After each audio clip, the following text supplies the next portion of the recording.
Hello dear student, welcome to Advait education. मैं अंकित जैन और इस बार मैं आपके लिए 11वां सेशन लेके आया हूं क्वेश्चन सीरीज का। इसमें जो टॉपिक रहने वाला है अगेन कंक्रीट टेक्नोलॉजी रहने वाला है और ये क्वेश्चंस आपकी प्रिपरेशन के लिए बहुत ही हेल्पफुल होने वाले हैं। तो आइए स्टार्ट करते हैं 11th session of question series on concrete technology, question series 11। तो आइए हम स्टार्ट करते हैं 11th session of question series. Again हम टॉपिक कंक्रीट टेक्नोलॉजी ही रखने वाले हैं। कंक्रीट टेक्नोलॉजी पे ही हम कुछ क्वेश्चंस करने वाले हैं। तो आइए स्टार्ट करते हैं फर्स्ट क्वेश्चन। तो फर्स्ट क्वेश्चन है which of the following statement is true. तो यहाँ पे कुछ स्टेटमेंट्स गिवन है और ये स्टेटमेंट वर्केबिलिटी से रिलेटेड है। ठीक है, तो अब हम देखेंगे कि कैसे वर्केबिलिटी के ये स्टेटमेंट सही है या नहीं। ठीक है, स्टेटमेंट 1 है वर्केबिलिटी रिड्यूसेस विथ टाइम। तो कंक्रीट की वर्केबिलिटी समय के साथ कम हो जाती है। स्टेटमेंट सेकंड है workability does not reduces with time. तो वर्केबिलिटी रिड्यूस नहीं होती है समय के साथ। और थर्ड है workability remains constant with time. तो वर्केबिलिटी समय के साथ कांस्टेंट रहती है। तो वर्केबिलिटी को समझने के लिए हम बहुत ही इनिशियल से स्टार्ट करते हैं। जब हम एक ड्राई कंक्रीट मिक्स में वाटर को मिलाते हैं तो उसकी फ्लूइडिटी जो है वो चेंज होने लगती है, उसकी कंसिस्टेंसी चेंज होने लगती है और वो एज अ एक फ्लूइड मटेरियल जैसा बिहेव करता है इनिशियली।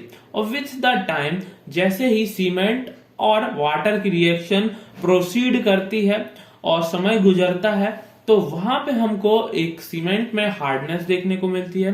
सीमेंट जितने भी कंस्टिट्यूएंट्स हैं जैसे फाइन एग्रीगेट हुआ, कोर्स एग्रीगेट हुआ और सीमेंट इटसेल्फ एक इंटीग्रेटेड मास के फॉर्म में कन्वर्ट होने लगते हैं जिसकी कंसिस्टेंसी फ्लूइड से सॉलिड की तरफ प्रोग्रेस करती हुई दिखती है। ठीक है, तो यहां पे हमें जब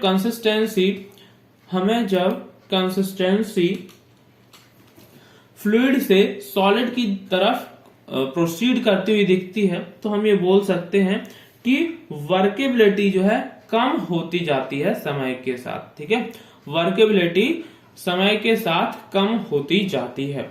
तो यहां पे हम बोल सकते हैं कि जो ऑप्शन 1 है या स्टेटमेंट 1 है वो एकदम सही स्टेटमेंट है।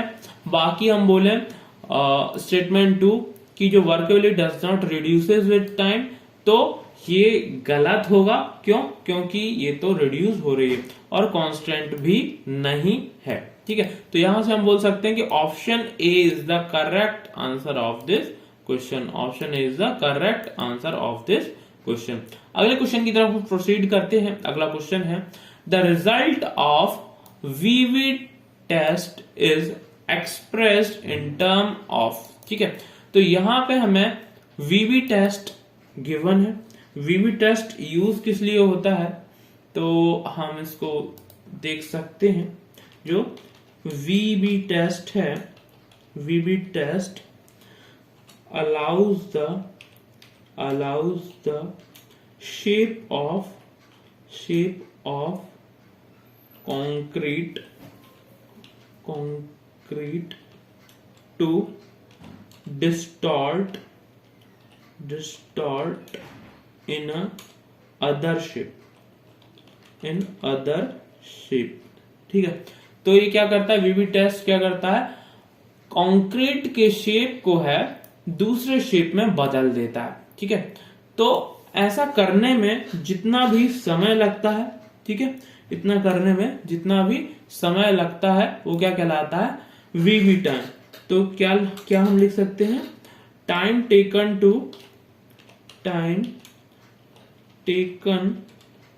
To change the shape in changing shape is called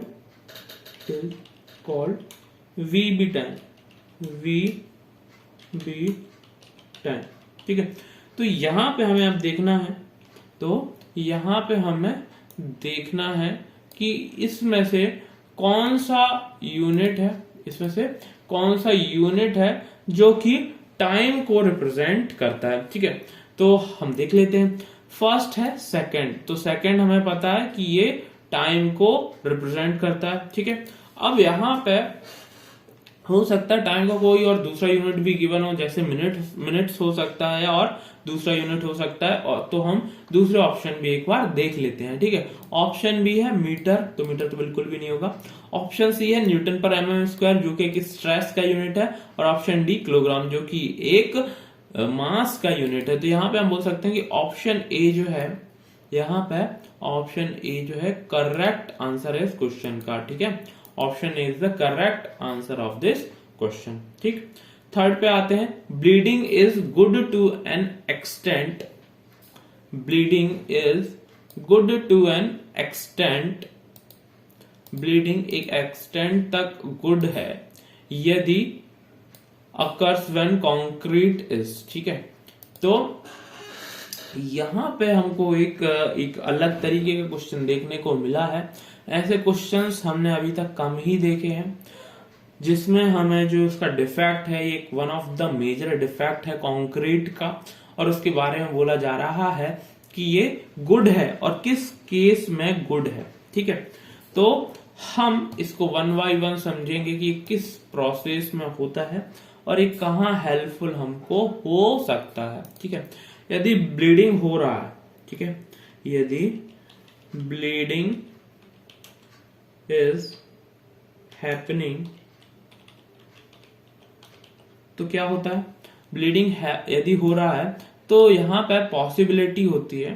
ठीक है, यहां पे पॉसिबिलिटी होती है कि यहां पे पॉसिबिलिटी होती है कि उसका जो एक वाटर है, जो स्लरी है, वो सरफेस पे बार बार आ रही है।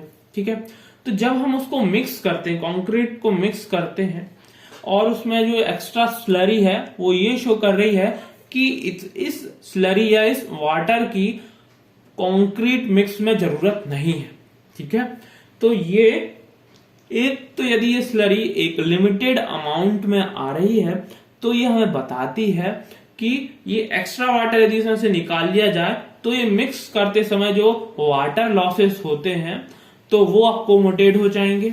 दूसरी चीज, हम इसमें एक W/C रेशियो को भी कंट्रोल कर सकते हैं। ठीक है, तो हम इसको लिख सकते हैं extra water slurry, extra cement slurry, extra cement slurry is helpful while mixing concrete। ठीक है, अच्छा, एक्स्ट्रा सीमेंट स्लरी, और ये भी क्या इसमें एक कैच है कि यदि ये लिमिटेड अमाउंट में है तभी ये ठीक होगा, ओनली इन लिमिटेड अमाउंट। ठीक है, तो ये भी एक इंपॉर्टेंट फैक्ट है। दूसरा, इट रिड्यूसेस द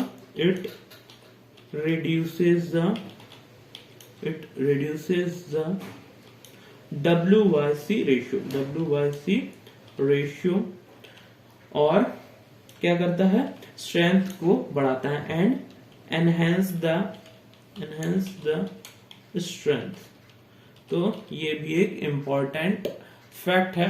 तो ये तभी एक बढ़िया तरीके से होता है जब यहाँ पे एक लिमिटेड अमाउंट में चीज हो रही हो। अच्छा, पर हमें यहाँ पे किस वे में पूछा गया है हम उसको देख लेते हैं। ठीक है, तो यहाँ पे ऑप्शन ए है ट्रांसपोर्टेड।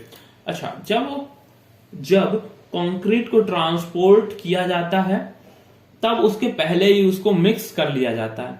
ठीक है, तो यहाँ पे ये वाला अपन हेल्प नहीं ले सकते, इस वाला जो फैक्ट है जिससे जो हेल्प मिल रही है मिक्सिंग में, जो एक्स्ट्रा हमको ब्लीडिंग हो रही है, तो वो हमको यहाँ पे वो हेल्प नहीं मिल पा रही है। ठीक है, ऑप्शन बी है मिक्स्ड, जब मिक्स कर रहे हो या मिक्स कर चुके हो। तो यहाँ पे जो ऑप्शन 1 है इससे तो हेल्प मिलने वाली है, बिल्कुल मिलने वाली है कि हमें एक्स्ट्रा वाटर मिलेगा और हमें जो मिक्स करते समय लॉसेस हो रहे हैं वो हमारे लॉसेस क्या होंगे, बैलेंस हो जाएंगे, ठीक। पर यहाँ पे जो WYC रेशियो है वो थोड़ा एक जो पॉसिबिलिटी उसकी लगती है वो थोड़ी कम है, क्योंकि यहाँ पे लिखा है कि ये मिक्स कर दिया गया, ठीक है, मिक्स्ड, ठीक है। जब मिक्स हो चुका है तो एक एक एक प्रोग्रेशन में यदि हम देखें तो हम बोल सकते हैं कि जब हम मिक्स कर रहे हों और एक फ्लूइड कंसिस्टेंसी उसकी ज्यादा हो तब वो चीज हेल्प करने वाली है और भी ज्यादा, जो कि हमें ऑप्शन सी में देखने को मिलता है। प्लास्टिक कब होगा, प्लास्टिक जब उसमें एक वाटर मिक्स किया जाता है तब उसमें प्लास्टिसिटी शो होती है और इस समय ही ये एक्स्ट्रा वाटर जो है यहाँ पे हेल्प आने वाला है। तो यहाँ पे ये जो एक्स्ट्रा वाटर हेल्पफुल रहेगा, प्लस हम इसका WYC रेशियो भी इसका कम जो हो रहा है उसको हम स्ट्रेंथ के गेन में देख सकते हैं, ठीक है। ऑप्शन बी में लिखा है कि ये मिक्स्ड मतलब मिक्स किया जा चुका है तब, तो ये मिक्स किया जा चुका है तब नहीं, जब मिक्सिंग करते समय प्लास्टिक कंडीशन में तब ज्यादा हेल्पफुल होने वाला है, ठीक है। ऑप्शन डी में लिखा है प्लेस्ड, तो प्लेस होने का टाइम तो बहुत ज्यादा बाद में आता है तब भी ये हेल्पफुल नहीं होने वाला है। तो यहाँ पे हम बोल सकते हैं कि option C is the correct answer of this question, okay. अगले क्वेश्चन पे हम आते हैं। अगला क्वेश्चन है the figure given below represent a, तो हमें यहाँ पे एक फिगर दिया हुआ है, ठीक है, और हमें इस फिगर में बताना है कि ये क्या रिप्रेजेंट करता है। तो बेसिकली हम इसको देख रहे हैं कि यहाँ पे एक स्लम्प कोन बना हुआ है, ठीक है, यहाँ पे एक स्लम्प कोन बना हुआ है, जो कंक्रीट है इस तरीके से हमको फैला हुआ बिखरा हुआ दिख रहा है, ठीक है। तो यहाँ पे हमें ऑप्शंस दिए, उनमें से हमें सिलेक्ट करना है कि कौन सा ऑप्शन करेक्ट है, ठीक है। तो ऑप्शन ए है low slump of concrete, option B है normal slump of concrete, option C है shear slump ऑफ कंक्रीट और ऑप्शन डी है कोलैप्स स्लम्प ऑफ कंक्रीट, ठीक है। तो ये क्या है, ऑप्शन सी है, ठीक है।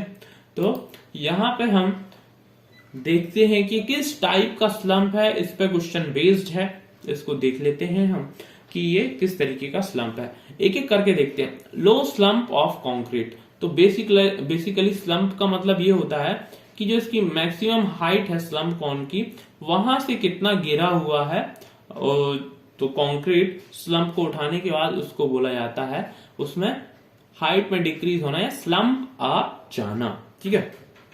तो लो स्लम्प के केस में कंक्रीट जो है लगभग सेम शेप अक्वायर करेगा, जो कि शेप एक स्लम्प कोन मोल्ड का होता है और बस थोड़ा सा उसमें एक डिक्रिएंट देखने को मिलेगा, ठीक है।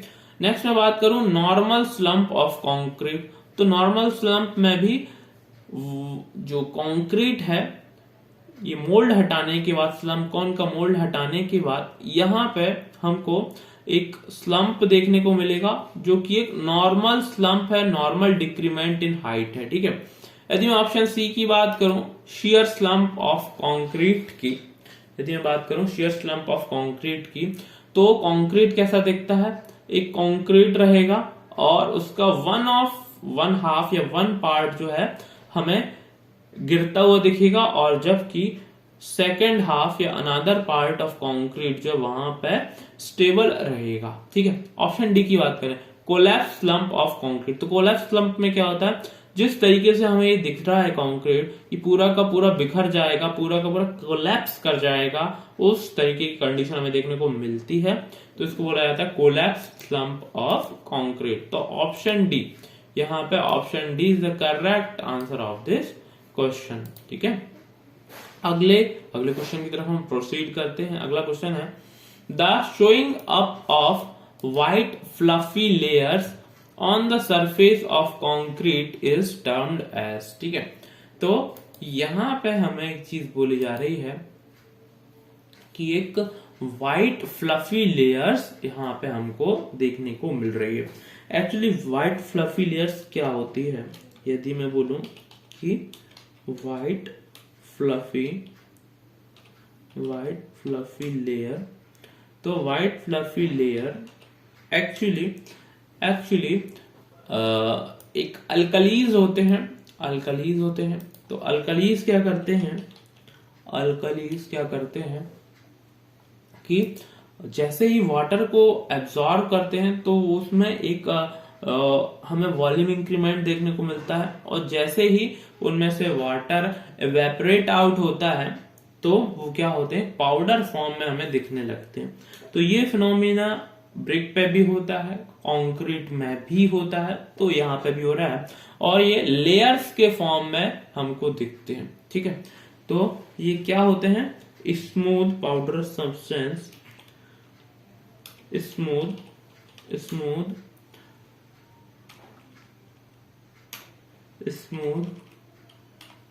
पाउडरस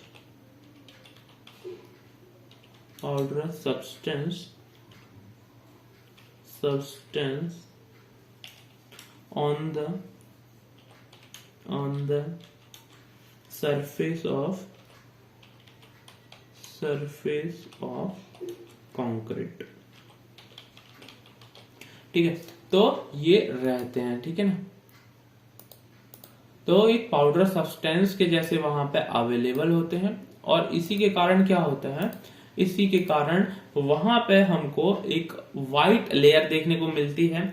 एक्चुअली ये कंक्रीट को क्या करते हैं, डेटोरेशन करते हैं। ठीक है, और ये एक अनवांटेड फिनोमिना है यदि कंक्रीट के केस में कहें। ठीक है, तो अब देख लेते हैं ऑप्शंस। तो ए कंसिस्टेंसी तो बिल्कुल भी नहीं है। ठीक है, इफ्लोरोसेंस, तो हाँ इफ्लोरोसेंस फिनोमिना है। ठीक है, तो हम बोल सकते हैं option B is the correct answer of this question. फिर भी हम एक बार ऑप्शन सी और डी पे जाएंगे। ऑप्शन सी है सेग्रीगेशन जो कॉन्स्टिट्यूएंट है उनका अलग होना होता है। ऑप्शन डी की बात करें तो वर्केबिलिटी, तो वर्केबिलिटी भी बिल्कुल नहीं है, ये कंसिस्टेंसी को बिल्कुल भी शो नहीं करता है। ठीक है, तो ऑप्शन बी एफ्लोरोसेंस। ठीक है, क्वेश्चन 6 है, higher workability of concrete is required if structure is. ठीक है, if structure is, option A है made with cement concrete, option B है थिक एंड रेनफोर्स्ड। ठीक है, थिक एंड रेनफोर्स्ड स्ट्रक्चर है। ऑप्शन सी है thin and heavily reinforced structure, option D है thick and heavily reinforced structure. तो हमने कई सारी टाइप ऑफ वर्केबिलिटीज को देखा था, और एंड तक जाते हमें ये पता चला था कि जो हायर वर्केबिलिटी ऑफ कंक्रीट है उनको कहाँ यूज किया जाता है, उनको हैवीली रीइंफोर्स्ड जगह पे या फिर कंजेस्टेड रीइंफोर्स्ड प्लेसेस पे यूज किया जाता है। तो एक चीज हम लिख लेते हैं। ठीक है, और फिर हम आगे डिसाइड करेंगे। यहाँ पे हम बोल सकते हैं कि जो हायर वर्केबिलिटी साइड के कंक्रीट होते हैं, हायर वर्केबिलिटी कंक्रीट जो होते हैं वो किस लिए यूज किए जाते हैं, used in heavily reinforced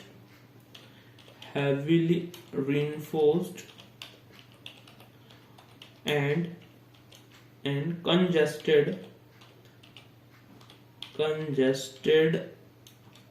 reinforced places। ठीक है, reinforced places।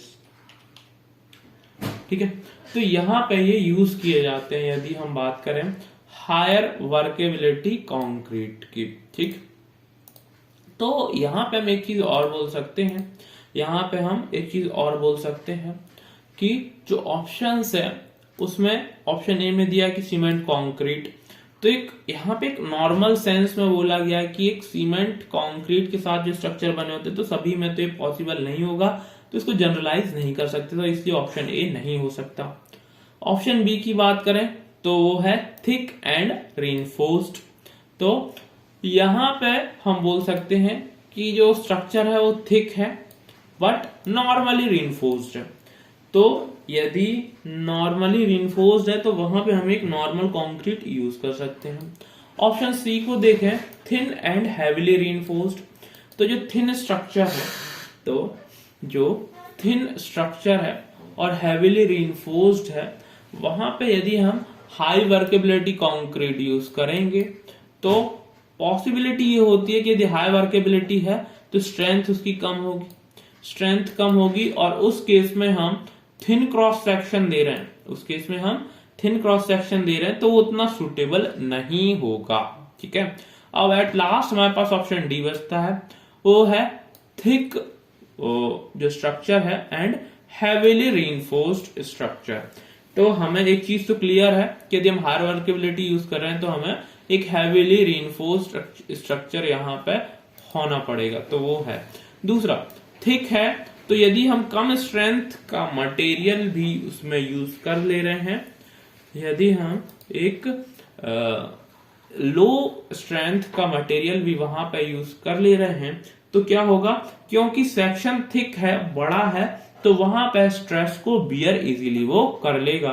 तो यहाँ पे हम बोल सकते हैं कि option D is the correct answer of this question. Option D is the correct answer of this question. Next question पे आते हैं। तो क्वेश्चन 7th है, state whether the following statement 1 and 2 associated with fresh concrete are true or false। तो हमें यहाँ पे दो स्टेटमेंट्स गिवन है, 1 और 2, हमें उनके बारे में बताना है कि वो सही है या गलत। तो statement 1, as the compaction factor increases slump decreases. ठीक है, तो जैसे ही कॉम्पैक्शन फैक्टर बढ़ता जाता है, हमें पता है वर्केबिलिटी भी बढ़ती जाती है, वर्केबिलिटी बढ़ती है तो स्लम्प वैल्यू जो है इंक्रीज होती है, ना कि डिक्रीज होती है। तो ऑप्शन 1 जो है यहाँ पे फॉल्स है, ऑप्शन 1 है यहाँ पे फॉल्स है। ठीक, यहाँ पे हम बोल सकते हैं कि ये एक फॉल्स स्टेटमेंट है। ठीक है ना, यहाँ पे इसको हम बोल सकते हैं कि ये फॉल्स स्टेटमेंट है। वैसे ही हम स्टेटमेंट 2 पे आते हैं, slump test helps in qualitatively understanding the setting time of concrete. ठीक है, तो सेटिंग टाइम ऑफ कंक्रीट के लिए हमें पता है कि एक अलग से टेस्ट किया जाता है। यहाँ पे ध्यान रखिए आपसे, सेटिंग टाइम ऑफ सीमेंट नहीं, सेटिंग टाइम ऑफ कंक्रीट की बात कर रहा है। उसके लिए एक पेनिट्रेशन टेस्ट किया जाता है, जो मैं आपके साथ पहले एक बार डिस्कस कर चुका हूं। ठीक है, तो अगेन ये एक गलत स्टेटमेंट है, क्योंकि स्लम्प टेस्ट, स्लम्प कौन टेस्ट जो है वर्केबिलिटी को मेजर करने के लिए यूज होता है, तो इसको भी हम बोल सकते हैं कि ये एक अगेन फॉल्स स्टेटमेंट है। ठीक है, तो यहाँ पे अब हम इसको क्लब करते हैं कि दोनों ही स्टेटमेंट हमें फॉल्स हैं। अब हम क्या करेंगे, ऑप्शंस को पढ़ेंगे। तो ऑप्शन ए है बोथ स्टेटमेंट 1, स्टेटमेंट 2 और फॉल्स। तो option A is the correct answer of this question. फिर भी हम एक बार दूसरे ऑप्शंस को भी पढ़ लेते हैं। Option B, both statement 1 and 2 are true. Option C, statement 1 is true, statement 2 is true. Statement sorry यहाँ पे स्टेटमेंट 2 इज फॉल्स होगा, स्टेटमेंट 2 इज फॉल्स। ठीक है, और ऑप्शन डी है statement 1 is false and statement 2 is true. तो यहां से हम डायरेक्टली बोल सकते हैं कि ऑप्शन ए जो है यहाँ पे करेक्ट आंसर होने वाला, option is the correct answer of this question. ठीक है, अगले क्वेश्चन पे आते हैं। अगला क्वेश्चन है, concrete attains major part of its strength in. तो यहाँ पे कुछ ऑप्शंस गिवन है, 1 week, 2 week, 4 week and 5 weeks. तो हमें पता है कि यदि हम एक चीज देखें कि 1 ईयर में, या हम बात करें 28 डेज की बात करते हैं, अभी हम 28 डेज की बात करते हैं कि आफ्टर 28 डेज हमें जो स्ट्रेंथ मिलती है, हमें कंक्रीट की जो स्ट्रेंथ मिलती है वो कितनी होती है, वो लगभग 90% हम बोल सकते हैं 90%, 28 डेज स्ट्रेंथ हम यदि बोले, 28 डेज स्ट्रेंथ ऑफ कंक्रीट क्या बोल सकते हैं, is approximately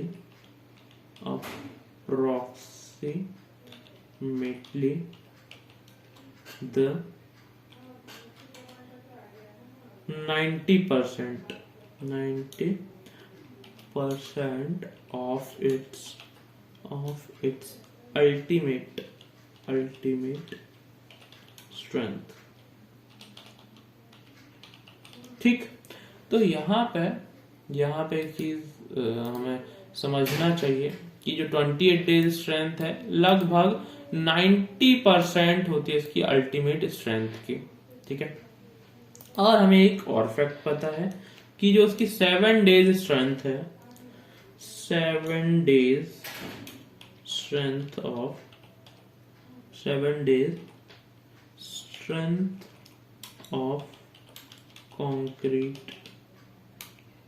concrete equal to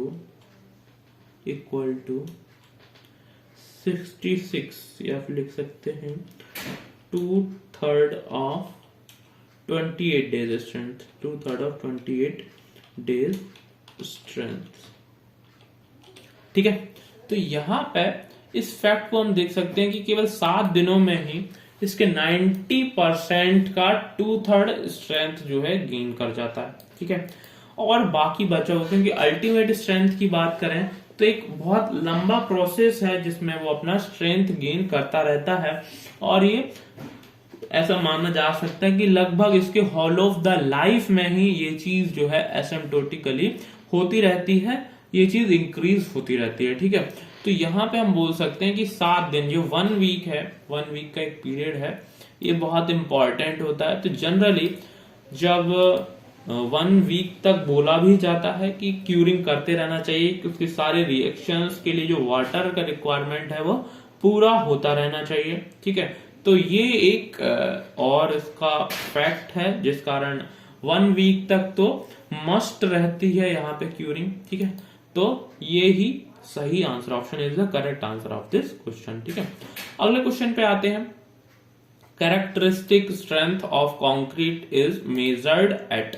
ठीक है, तो यहाँ पे कैरेक्टरिस्टिक स्ट्रेंथ ऑफ कंक्रीट, तो कैरेक्टरिस्टिक स्ट्रेंथ की मैं यदि बात करूं तो कैरेक्टरिस्टिक स्ट्रेंथ जो है क्या होती है, कैरेक्टरिस्टिक स्ट्रेंथ वो स्ट्रेंथ है कि जिस भी हम वैल्यू के लिए इसको कंक्रीट को हम डिसाइड कर रहे हैं कि हमारा इतना वैल्यू आना चाहिए, 95% केसेस में वो चीज अचीव होती है, तब उसको एक कैरेक्टरिस्टिक स्ट्रेंथ बोला जाता है। इसके साथ कुछ और चीजें एसोसिएटेड रहती हैं, तो some facts are associated with it, तो इसको लिख सकते हैं some facts are associated with it। तो कौन कौन से फैक्ट हैं, ठीक है, उनको देख लेते हैं। कौन कौन से फैक्ट हैं कि इसके लिए ये जो 28 डेज स्ट्रेंथ होती है कब होती है, for 50 centimetre cube of concrete. ठीक है,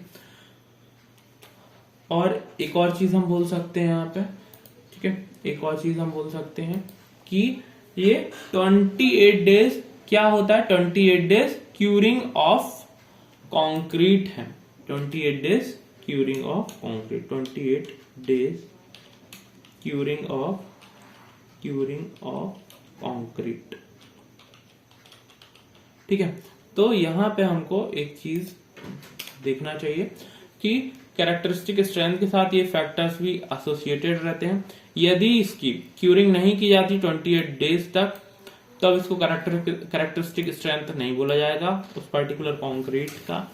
यदि ये 15 सेंटीमीटर क्यूब में इसका मोल्ड नहीं बना के इसको चेक किया जा रहा है, तब भी इसको कैरेक्टरिस्टिक स्ट्रेंथ नहीं बोला जाएगा। ठीक है, ये चीजें फिक्स है, स्टैंडर्ड है। ठीक है, तो ये चीज भी हम याद रखेंगे। और ये एक बहुत ही इजी क्वेश्चन हो जाता है क्योंकि हमें पता है कि 28 डेज पे कैलकुलेट किया जाता है, तो बड़ा ही इजी क्वेश्चन है। अच्छा, कभी कोई इस इंटरव्यू वगैरह में पूछ ले तो ये चीजें भी हमें याद होना चाहिए, ये फैक्ट्स भी हमें याद होने चाहिए, इसलिए मैंने आपको ये इंटीमेट किया। ठीक है, अगला हम पहुंचते हैं अगले क्वेश्चन की तरफ। तो question 10th, the shrinkage of concrete, shrinkage phenomena की बात की जा रही है यहाँ पे। Shrinkage of concrete is proportional to water content in the mix. ठीक है, तो हमें एक चीज पता है कि जो श्रिंकेज होने वाला कंक्रीट का, उसमें जितना भी ज्यादा वाटर कंटेंट होगा, कंक्रीट में जितना ज्यादा वाटर कंटेंट होगा उतना ही ज्यादा यहाँ पे श्रिंकेज होने वाला है। ठीक है, उतना ही ज्यादा यहाँ पे श्रिंकेज होने वाला है, क्योंकि जैसे ही इवेपोरेशन होगा, ठीक है, जैसे ही इवेपोरेशन होता है वाटर का, कंक्रीट श्रिंक करने लगता है। तो यदि कम वाटर है तो श्रिंकेज भी कम होगा, तो ये प्रोपोर्शनल होगा, ये सही है। ठीक है, ये सही है। Is proportional to cement in concrete, तो जितना ही ज्यादा यहाँ पे सीमेंट होगा, हाइड्रेशन के बाद उसका एक हीट ऑफ हाइड्रेशन प्रोड्यूस होता है, जिससे क्या होता है, वाटर इवेपोरेट करता है और कंक्रीट में एक श्रिंकेज देखने को मिलता है। ठीक है, तो सीमेंट के प्रोपोर्शनल भी ये रहेगा। यदि ऑप्शन सी की बात करो, increase with age of concrete, तो श्रिंकेज समय के साथ जैसे जैसे इवेपोरेशन बढ़ता जाता है तो ये भी बढ़ते जाता है। तो हम ये बोल सकते हैं ऑप्शन ए, बी एंड सी तीनों के तीनों ऑप्शंस जो है सही हैं। और एट लास्ट में बोलूंगा जो option D, all are above, is the most correct option of this question. ठीक है, तो एट लास्ट मैं आपसे बोलूंगा कि ऐसे ही कुछ कंसेप्चुअल क्वेश्चन मैं आपके लिए लाता रहूंगा, और हमारे साथ बने रहिए, अद्वैत एजुकेशन के साथ बने रहिए, इस पर ट्यून रहिए। So good luck, good bye.